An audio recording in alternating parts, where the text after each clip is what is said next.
बिस्मिल्लाहिर्रहमानिर्रहीम। अस्सलाम वालेकुम प्यारे बच्चों, उम्मीद करता हूँ आप सब खैरियत से होंगे। अल्लाह पाक आप सबको अपने ज़मान में रखे, आमीन। तो आज से हम अपने चैप्टर 3 का बाकायदा आगाज़ करेंगे। चैप्टर 3 का नाम क्या है जी? Chemical bonding. ठीक है जी।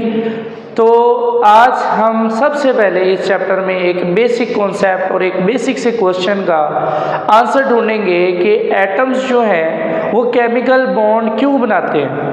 चैप्टर का नाम है ना केमिकल बॉन्डिंग। इसमें हमने पूरी टाइप्स पढ़नी है जी, ionic bond, covalent bond, coordinate covalent bond के एटम्स कौन कौन सी तरह के बॉन्ड्स बनाते हैं और आपस में जुड़ते हैं, जिनसे नए नए मालिक्यूल्स और कंपाउंड्स जो हैं वो बनते हैं, जिनमें आयनिक बॉन्ड है, कोवलेंट है, मेटेलिक है, कोऑर्डिनेट कोवलेंट है। फिर आगे कुछ इंटरमालिक्यूलर फोर्सेस पढ़ेंगे, डाइपोल डाइपोल है, हाइड्रोजन बॉन्डिंग है। तो ये सारा इस चैप्टर में हमने डिस्कस करना है। लेकिन इन चीज़ों तक पहुँचने से पहले जहन में एक सवाल आता है कि आखिर क्या ज़रूरत है एटम्स को केमिकल बॉन्ड बनाने की।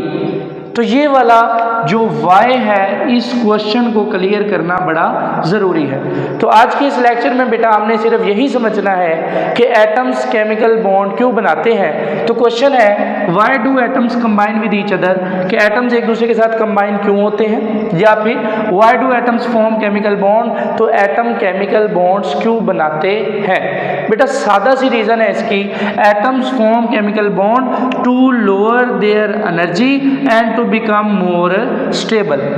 दो जुमले मैंने आपके गोशे गुजार किए। पहला कि एटम बॉन्ड इसलिए बनाते हैं कि वो अपनी एनर्जी को कम कर सके और स्टेबल हो सके। प्यारे बच्चों याद रखिएगा, कुदरत का एक असूल है कि स्टेबिलिटी जो है वो एनर्जी के इन्वर्सली प्रोपोर्शनल होती है। एनर्जी किसी चीज़ की जितनी कम होगी वो चीज़ उतनी ज़्यादा स्टेबल होगी। पहले तो आप ये बात समझो ना, मिसाल के तौर पे मैंने आपको मल्टीपल टाइम ये एग्जांपल दी है कि एक बंदा है जो बहुत ज़्यादा गुस्से में है, उसका पारा बहुत ज़्यादा हाई है, वो तपा हुआ है, फुल गुस्से में, वो आग बबूला हुआ है। तो उस वक्त उसकी एनर्जी जो है वो बहुत ज़्यादा है और एट दैट टाइम वो अनस्टेबल है। उसको छेड़ना समझे मौत को दावत देने के बराबर है। मतलब क्या समझना ये है कि जब किसी चीज़ की एनर्जी ज़्यादा होती है ना, वो क्या होता है, अनस्टेबल होता है, उसकी स्टेबिलिटी कम होती है। लेकिन जब किसी चीज़ की एनर्जी कम हो जाए तो वो चीज़ क्या हो जाती है, स्टेबल, यानी उसकी स्टेबिलिटी बढ़ जाती है। ठीक है।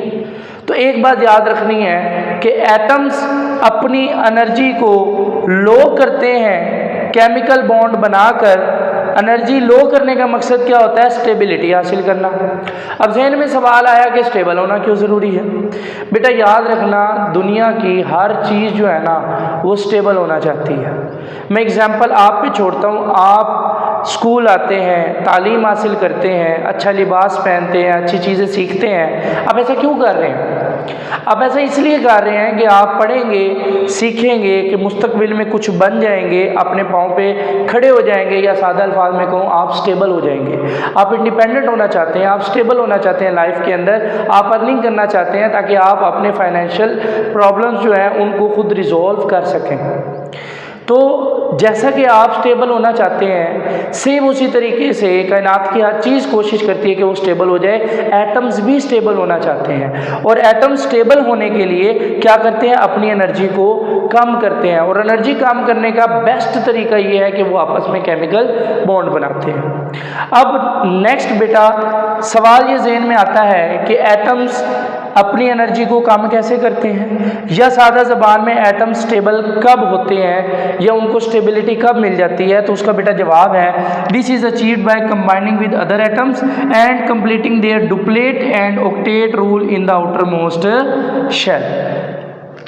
एटम्स क्या करते हैं, वो अपने आउटर मोस्ट शेल, सबसे बाहर वाले शेल में या डुप्लेट पूरा करते हैं या ऑक्टेट पूरा करते हैं। क्योंकि जब किसी एटम के आउटर मोस्ट शेल में डुप्लेट या ऑक्टेट रूल पूरा हो जाए तो वो स्टेबल हो जाता है।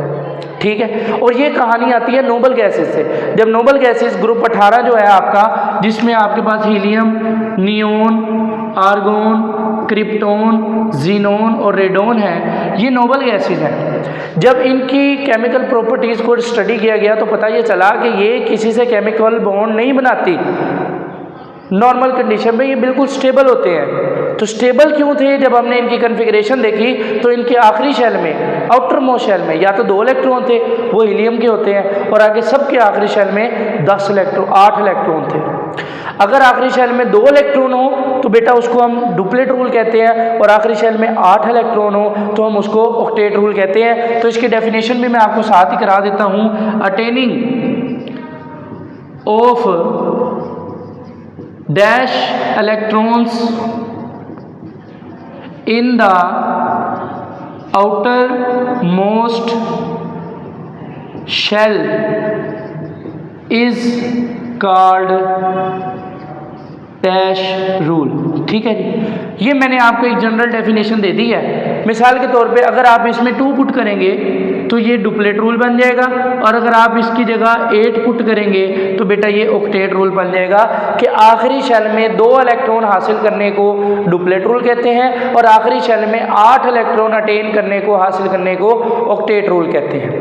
एक एग्जाम्पल जस्ट मैं आपको समझा देता हूँ। बेटा जी सोडियम जो है ना, सोडियम का एटॉमिक नंबर होता है 11। इसके के शेल में होते हैं 2 इलेक्ट्रॉन, एल शेल में होते हैं 8 इलेक्ट्रॉन, और आखिरी एम शेल में होता है 1 इलेक्ट्रॉन। सोडियम क्या करता है? इस इलेक्ट्रॉन को लॉस कर देता है। जब ये इस इलेक्ट्रॉन को लॉस करेगा तो सोडियम गिव्स अस 1 इलेक्ट्रॉन बाहर चला गया और सोडियम पे आ जाता है +4। ठीक है जी। अब जब ये सोडियम प्लस बन जाता है, मतलब 1 इलेक्ट्रॉन निकल गया, अब इसके आखिरी शेल में 8 इलेक्ट्रॉन पूरे हो गए, और इसका जो है ऑक्टेट रूल क्या हो गया? पूरा। तो इस तरीके से सोडियम क्या हो जाता है? स्टेबल हो जाता है। सेम इसी तरीके से क्लोरीन है, वो 1 इलेक्ट्रॉन गेन करता है तो स्टेबल हो जाता है। ये आगे different types of chemical bond में हम डिस्कस करेंगे। तो आज के लिए बेटा हमने ये सीखा कि एटम्स जो हैं वो केमिकल बॉन्ड क्यों बनाते हैं। एटम्स केमिकल बॉन्ड इसलिए बनाते हैं क्योंकि वो स्टेबल होना चाहते हैं, वो अपनी एनर्जी को कम करना चाहते हैं, और स्टेबिलिटी हासिल करने के लिए या तो डुप्लेट रूल पूरा किया जाता है या फिर ऑक्टेट रूल पूरा किया जाता है। डुप्लेट रूल का मतलब है अपने आखिरी शेल में 2 इलेक्ट्रॉन अटेन करना, और ऑक्टेट रूल का मतलब है अपने आखिरी शेल में 8 इलेक्ट्रॉन्स जो हैं उनको अटेन करना। आई होप आज का क्वेश्चन आपको समझ आया होगा। मैंने आपकी आसानी के लिए ये जो वीडियोस हैं, जितने भी ये ऑनलाइन लेक्चर रिकॉर्ड हुए हैं, वो अपने यूट्यूब चैनल पे भी अपलोड कर दिए हैं आपके लिए, और सोशल अकाउंट्स पे भी आपको मिल जाएंगे केमिस्ट्री वाला उमर खलील के नाम से। तो अगर आपको डाउनलोडिंग में इशूज़ आ रहे हैं, या फिर कोई क्वालिटी का इशू है, या मोबाइल मेमोरी का इशू है, तो उसके लिए आसानी पैदा करने के लिए मैंने ये वीडियोज़ अपलोड कर दी हैं। आप वहाँ पर जाकर भी इनको देख सकते हैं। इनको लाजमी साथ साथ तैयार करें, पढ़ें, सीखें। अगर कोई कन्फ्यूजन है या कोई बात समझ नहीं आती तो वो आप कमेंट सेक्शन में पूछें। इंशाल्लाह मैं आपको ज़रूर जो है आपकी कन्फ्यूजन्स को दूर करूँगा। पढ़ते रहें, मेहनत करते रहें। अल्लाह पाक आपका हामी और नासिर हो। अल्लाह हाफिज़।